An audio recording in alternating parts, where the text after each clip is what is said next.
Welcome to the Tech Egg. Don't get scrambled. Enjoy the video. You begin by setting essentials. Log in and choose the primary language and style you need.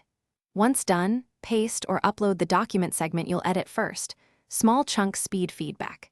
Make sure to enable real-time suggestions so corrections appear as you type.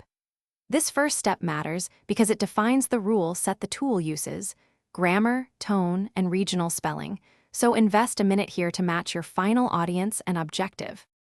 You now work through the suggestions. Scan highlights and accept the ones that improve clarity, reject what alters meaning, and edit where you want a custom phrasing. Use the explanation panel to learn the rule behind each change. This prevents repeat errors.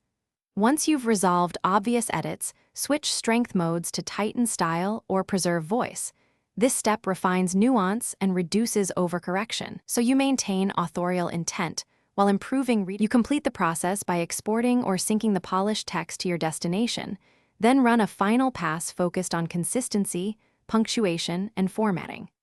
Make sure to read aloud select sentences to catch rhythm and flow errors that automated checks miss. If the tool stalls or stops suggesting changes, clear cache, re-upload the file, or split the document into smaller parts. This troubleshooting move resolves common hiccups and gets you back to a smooth editing finish. Thanks for watching. Consider subscribing if I helped unscramble your problems.